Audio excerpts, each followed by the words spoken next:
श्रीमंत श्री जगद्गुरु तुकोबरेंच्या जीवनाचं दर्शन आपण करत आहोत। तुकोबरेंचा हा विशेष आहे महाराज। तुकोबरेंचा हा विशेष आहे की तुकोबरेंनी आपल्या जीवनामध्ये अशी साधना केली, दुःखावर विजय मिळवला। दुःखावर विजय मिळवला। या भूतलावर अनेक अशा प्रकारची विशेष मंडळी होऊन गेली। राजे रजवाडे उदंडची झाले, जन्मोनिया मेले, होऊनिया गेले राव रंक। दुःखावर विजय मिळवण्याची किमया नाही कोणाला करता आली। असा दुःखावर विजय म्हणजे जीवनातल्या दुःखाचा अत्यंत अभाव तुकोबरेने केलेला होता। दुःखच राहिलं नाही, स्वप्नातही आम्हाला दुःख नाही। कैसे नये स्वप्नासी, कैसे नये स्वप्नासी, निघाल्या कामारी दासी, मुक्ती झाल्या कामारी दासी, परम तुआ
देखिजे ऐसे केले या विठ्ठले दुःखासी, या दुःखासी न देखिजे। तुकोबरेंचा हा विशेष आहे। तुकोबरेने आपल्या जीवन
केली. दिवाळ्याचं निघालेलं होतं, घरात काही नव्हतं. पोरग पत्नी दुष्काळामध्ये अन्न करत अशा प्रकारची वारलेली होती. त्यामुळं पूर्ण उदास झालेले होते तुकोबाराय, पूर्ण उदास झालेले होते. आणि भगवंताकडे मन वेधलं गेलेलं होतं. नामचिंतनाने एक विलक्षण अशा प्रकारचा आनंद चित्तामध्ये तुकोबारायांना अनुभवाला येत होता. म्हणून तर म्हटलेलं आहे, नाम गोड नाम गोड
नाम गोड जिव्हे गोड तीन अक्षराचा रस, अमृत जयास फिके पुढे अमृताहुनी गोड. नाम तुझे देवा नामामृत गोडी, वैष्णवा लाधली तर नाम गोड आहे. नाम चिंतन सतत करायचे. शरीराने जरी काम करताना दिसले तरी कामाकडे लक्ष नव्हतं, नामाकडे लक्ष होतं.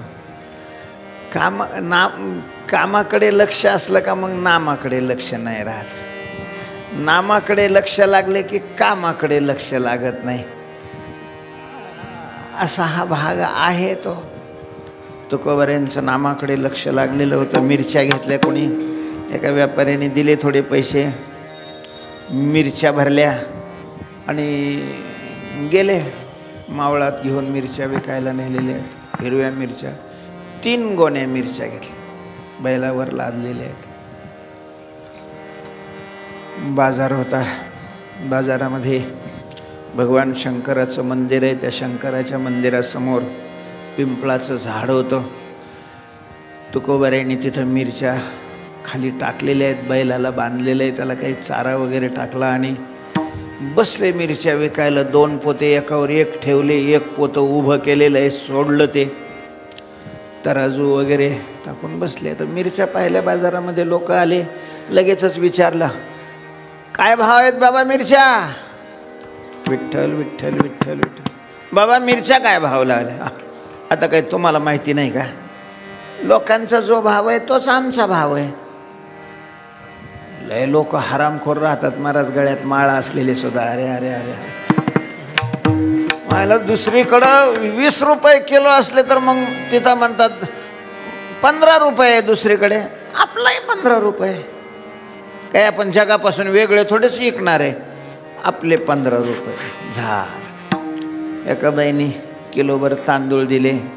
त्या किलोभर तांदळाच्या मोबदल्यामध्ये तिला मिरच्या दिलेल्या आहेत. आता मिरच्या तराजूने मोजल्यानंतर, बाबा टाका की अजून 2-4, घ्या की मग तुमच्या हातानं. त्या बाईने लाजत लाजत 4 कशाच्या मुठभर टाकल्या. तुकाराम महाराजांनी त्या पारड्याकडं पाहिलं सुद्धा नाही. ते पारडं खाली टेकलं महाराज. हे दुसऱ्याने पाहिलं, ते लगेच, बाबा मला पण मिरच्या पाहिजे. 6 रुपये दिले. त्या 6 रुपयाच्या मिरच्या, पण मग मिरच्या वजनाच्या कमी. आणि वर टाकण्याचे जास्त. कारण वर तुकाराम महाराज नाही, ज्याला घ्यायच्या त्यांनी त्याच्या हाताने टाकायच्या, आणि तुकाराम महाराज तिकडं पाहतच नव्हते. लोकांनी पाहिलेले महाराज, ज्यांना मिरच्या घ्यायच्या नव्हत्या, पैसेही आणलेले नव्हते, ते म्हणे घरी जाऊन पैसे आणूस तर मिरच्या राहणार नाही, असं द्यायला लागल्यानंतर कोण ठेवणार आहे. हे गर्दी म्हणे बाबा मिरच्या लागतात आम्हाला, पण पैसे नंतर आणून दे. चालतील ना म्हणे, चालतील ना. महाराज हा हा म्हणता म्हणता ते पहिलं पोतं संपून गेलं.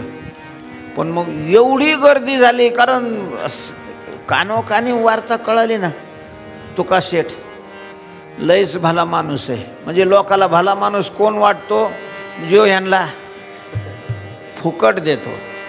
काय ह्या वृत्त्या आपल्या आशा झालेल्या आहे काय माहिती महाराज. घेऊ नये कोणाचं फुकट, आणि कष्टापुरतंच घ्यावं, कष्टाच्या जास्त सुद्धा घेऊ नये. विनोबा भावे यांचं एक पुस्तक आहे, तर त्याच्यात त्यांनी असं म्हटलेलं आहे, तुम्ही जर 10 रुपयाचं काम करत असाल आणि 10 रुपयाच्या कामाचा मोबदला 15 रुपये घेतला, तर तुम्ही 5 रुपये त्याची चोरी केलेली आहे. 5 रुपये त्याची चोरी केलेली आहे. तुम्ही जर 2 तास एखाद्याचं काम केलं, तुम्ही जर 2 तास एखाद्याचं काम केलं, तर 2 तासाला किती पगार असावा, त्याला काय मर्यादा आहे. महाराज 50-50 हजार जर 2 तासाचे तुम्ही घेत असाल, तर तुमचा त्याच्यात ही किती आहे, आणि तुम्ही त्याच्यात चोरी किती केला. म्हणजे मी विनोबा भावेने जे सांगितलं ते तुम्हाला सांगत होतो. चोरी आहे, चोरी. जेवढा श्रम केलेला आहे आपण, तेवढाच अशा प्रकारचा दाम घ्यायला पाहिजे. आणि महाराज अशा प्रकारचं घेणाराला तो दाम सुखी ठेवतो, आनंदी. अशा प्रकार हरामाचं ज्यांनी गोळा केलेलं आहे ते आनंदी नसतात, सुखी नसतात. लोकांना वाटतं की पैशावाले सुखी हो, त्यांना काय कमी. ह्याला जगाची कमी आहे. त्याला तुला लय दिसतं ना, त्याला अख्ख्या जगाची काय असते, कमी अशा प्रकारचे असते.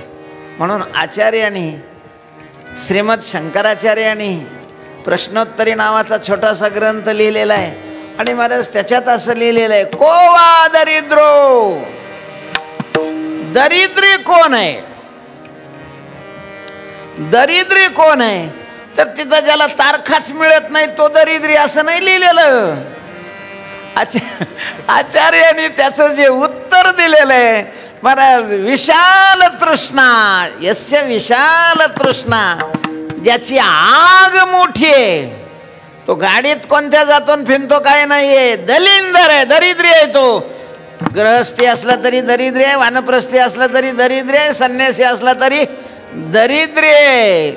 ज्याची तृष्णा आग मोठी आहे, 1 नंबरचा दरिद्री आहे तो, 1 नंबरचा. आणि हे सोम्या गोम्यानी नाही लिहिलेलं.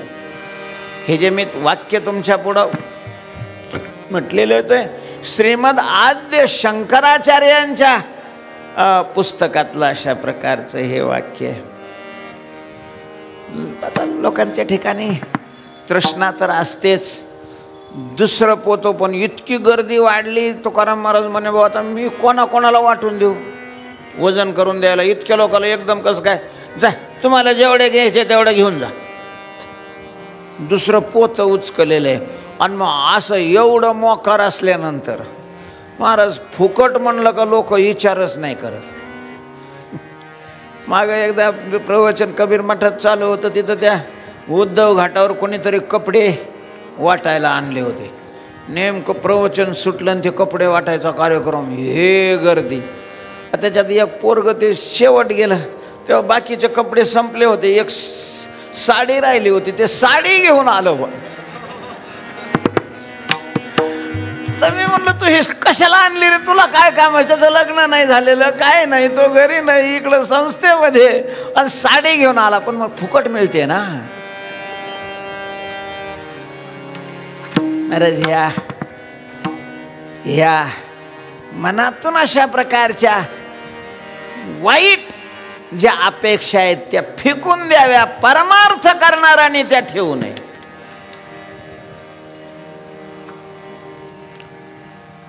महाराज मग जे ताकदवान होते इकडं तिकडं बाकीच्याला धडकून त्यांनी 2-4 किलो नेल्या, कोणाला किलो मिळाल्या, कोणाला अर्धा किलो मिळाल्या, कोणाला मुठभरच अशा प्रकारच्या मिळाल्या. झाले दुसरंही पोत संपलेलं आहे, 5च मिनिटात संपलं. तिसरं पोत एकाने पाहिलं पोत आहे.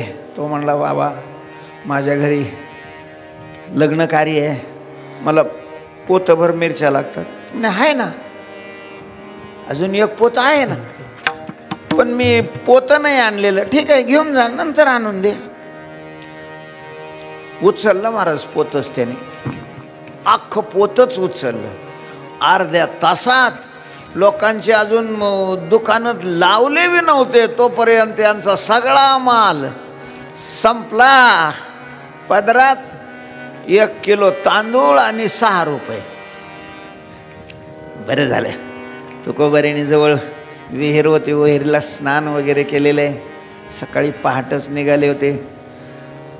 भांडं होतं जवळ, 3 दगडं मांडली, काटक्या आणल्या, काटक्या पेटवल्या, ते तांदूळ शिजायला टाकले. खायला पाहिजे, भूक तर लागते. विठ्ठल विठ्ठल विठ्ठल विठ्ठल, भगवंताचं नामचिंतन अशा प्रकारचं चालू आहे. महाराज ह्या बाबाला अडचण सगळी, लोकांचे पैसे काढलेले, हे गावात गेले म्हणजे सगळे सावकार त्या ठिकाणी गोळा होणार. आणि मग काय करणार? हे जिजामाऊलीचा पुन्हा धाक. ते जे म्हण आहे ना, ती म्हण अशी उगीच आहे असं नाही महाराज. कोणची म्हण? नंगे को खुदा भी डरे है. महिपती बाबांनी तिथं चरित्रात असं लिहिलेलं आहे की देव जिजामाऊलीला घाबरले, हे कायच करेल. मग काय केलं त्याने? काय केलं महाराज? गड्याचं रूप घेतलं आणि ज्यानी ज्यानी मिरच्या नेल्या होत्या पैसे न देता त्याच्या घरी गेले. नाही ओ, अरे काय हीच तुमची वागण्याची पद्धत आहे का? काही थोडीफार लाज फीस धरी जा ना. काय झालं? कोण आहे तुम्ही? म्हणलो की आमची लाज कशी काय काढली? काय लाज कशी काय काढली? मिरच्या आणल्या आणि पैसे दिले का? तुम्ही कोण आहे? पण तुका शेठचा नौकर आहे, इथून नाव आहे माझं. पैसे आणायला त्यांनी पाठवले मला. द्या पैसे. द्या पैसे. त्यांनी थोडी आम्हाला मोजून दिल्या होत्या. कसे काय पैसे द्यायचे? वा, तुम्ही मग आमच्या मालकाला ओळखलंच नाही. अहो त्याला मोजून नाही, त्याने नुसते पाहिले की वजन किती येते त्याच्या लक्षात येतो. सांगा बरं मग आमच्या मिरच्याचे वजन किती? त्याने लगेच कागद काढला. शामराव पवार ना? हां, 1.5 किलो मिरच्या आहे. बरंच त्या मिरच्या मोजल्या तर 1.5 किलो भरल्या. 1 मिरची कमी नाही जास्त नाही. गुपचूप 1.5 किलोचे पैसे त्याने काढून दिले. ज्यांनी ज्यांनी मिरच्या नेल्या होत्या सगळ्याच्या घरी जाऊन महाराज पैसे गोळा केले देवाने. 1 राहिला शेवट. आता तो ठकच होता महाराज. तो इतक्या सहजासहजी काही पैसे देणार नाही. भगवंतांनी दावं फिवून नेलं तिथं आणि सांगितलं, ए गोणी आणून ठेवलीस आणि पैसे कोण? तो बाप देणार आहे का? म्हणे, ए बाप कोणाचा काढतोस? कोण आहे तो? हे तुका शेठचा नौकर. तुका शेठ माझे संबंधी आहेत, आमच्याकडे कार्य असल्यामुळे त्यांनी मिरच्या दिलेल्या आहेत. ते म्हणे, वा, बाजारात आणि अख्खी गोणी तुझ्या लग्न कार्याकरता तुका शेठने दिली, आणि मग हे नाव कसं काय मला माझ्याकडे दिलेलं आहे? त्यानं पाहिलं, कागदच दाखवला. बाकीच्याचे सगळे जमा जमा जमा आणि त्याचं शेवटी नाव. मिरच्या 1 गोणी किलो 40 किलो ते वजन करून भरलं. 40च किलो भरली. तो म्हणला, नाही नाही पैसे नाही देणार. तो म्हणे, कसा देत नाही तू? मला ठेवील का मालक कामावर? पुन्हा माझी बायका पोरं उपाशी नाही मरायची?